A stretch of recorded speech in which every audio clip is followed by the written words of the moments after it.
So my current physique is not massive like a bodybuilder or powerlifter. It's aesthetic, it's lean, and this is the physique I'm trying to build upon. Now in this video I want to save you years of training and spending time researching this, that, the other, and listen to a load of BS advice, and I'm going to go over 5 things, and by the end of this video you'll know exactly what you need to do to build that aesthetic physique. Number 1, the most important thing is to be on the lean side. I want you to think of natty training, on training as natural, as a spectrum.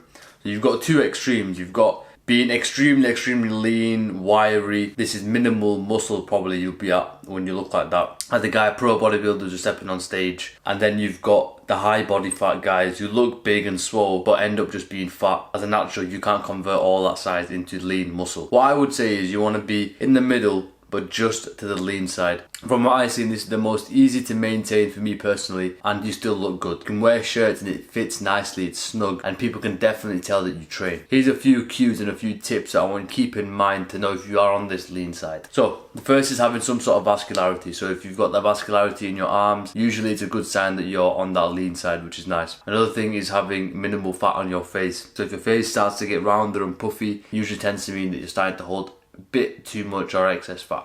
Another is having visible abs. So can you see the outline of your abs, and is your stomach not having that pear shape? If that's the case, you're probably in the right track. You don't need to be fully shredded and diced. If you want to hold a bit more size, you can, but at least having some sort of visible abs is a good visual cue for you to look at. Another thing is not having man boobs. If you've got boobs that are sagging and over the top, then you know obviously there's too much excess fat that you've got going on, so you need to dial it back. So as long as those checkpoints are ticked off, is probably a good place that you're at. So the next and probably the most important thing to cheat code this whole thing is to focus on building a V-taper. Now the way naturally us guys are attracted to women with the hourglass figure is because wide hips signal fertility. It psychologically signals our brain, okay, this woman is healthy and she can look after the kids, she can have babies and whatever. And the same thing with guys. Guys that have broad shoulders, wide back with a narrow waist, it signals masculinity. If you go to work or you meet someone new, and the two types of people, one guy's got that V-taper, he will command more respect subconsciously. Like, you don't even need to try it. That's what we want to try and build up. This is the exercise that I'd focus on to build up this V-taper. Number 1 is lateral raises and rear delts.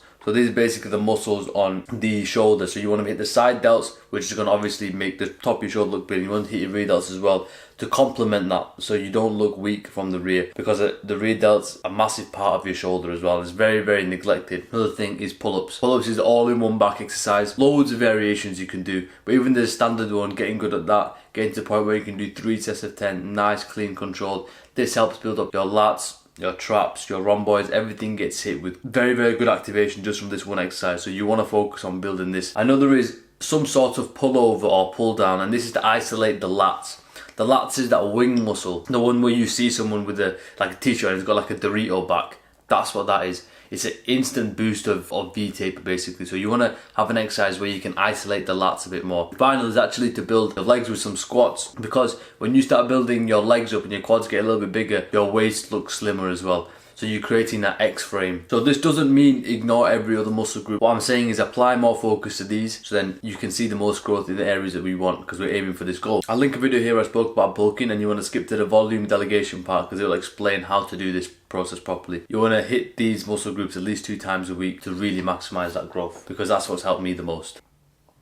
Number 3, I want to go over some low-key muscles that you might not think of, which really help make your physique more aesthetic. Because when you're lean, obviously, we're not going to be filling out t-shirts like the fat guy with high body fat percentage. So we need ways, subtle cues that we can use to signal that we are in shape. The first is obviously your lats. This is the easiest one. If you've got a big back and it's broad and wide, no matter what you wear, you will look good. Because naturally you can wear like an oversized t-shirt, and even then you can see your lats pushing against it, which looks quality. And it looks cool as well, because not many people get into the position where they have a physique like this. Another is forearms as well. Forearms is vital. You can literally walk around like when you're driving a car, you're drinking a cup of coffee, you've got your phone in your hand, a bag or whatever, you can see the vein, which is like a cheat code when you're walking around, because you don't even need to flex, you don't even need to do anything, and people will know that you go to the gym and you train. Good exercises to build the forearms. I don't do many forearm isolating exercises. Just get used to doing some pulling movements. Get used to do pull-ups, do your chin-ups, do your back exercises. Try to go as long as you can without having to use straps. Then that way you can build up the grip strength and the forearm strength. And another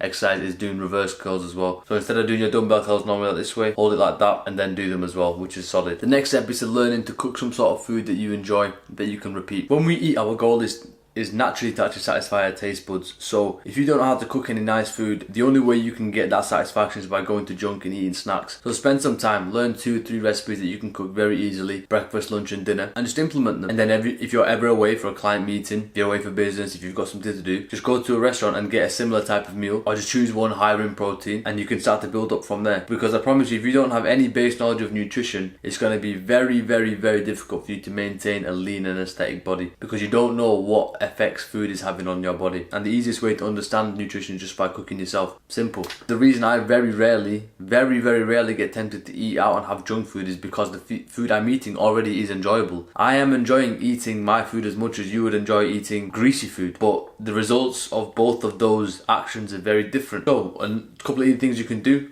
invest in an air fryer, makes cooking a lot easier, especially if you're on the go. And I'll leave a playlist here about food things that I do, so you can have a look and get some inspiration from that as well. And another thing I want to tell you, which not many people mention, is the fact that it might get ugly for a little bit. If you're naturally skinny, or if you're in the skinny fat position, you won't just be able to get lean straight away. You might have to go through a bulking phase or a muscle building phase, in which you're going to have to add muscle, and that will also carry some excess fat. But that is okay, because it is planned in advance. If you know what the end goal is and you need to put muscle on, then having some fat added to that process is okay. So if you're skinny fat, you have to do a lean bulk, so you have to put the size on, and then once you've got to a decent amount of size, then you can cut that back and slowly reveal the muscle that you've built. So if you're in this category and you need to put that size on, this is what I would recommend. Do a lean bulk. So don't just start shoveling down crisps and snacks and burgers and pizzas in the hope to try and put on as much size as possible, because you're doing more harm for your body than good. Your mood is going to go up and down. You're enforcing bad habits. Your blood sugar, your diabetes risk, heart attack risk is all going to skyrocket, and it's just not worth it. Do something lean and do it properly. Don't bulk to a point where it makes daily life difficult. So if, for example, if you play sports and you're bulking to the point where you can't run anymore on your 5-a-side, or you can't do your daily tasks like walking, then you want to step back. Because I've seen a lot of YouTubers just bulk up to the point where they're massive, they can't even walk and they can't even run anymore. That's not what I propose. Health is always the main thing. Health is always number one.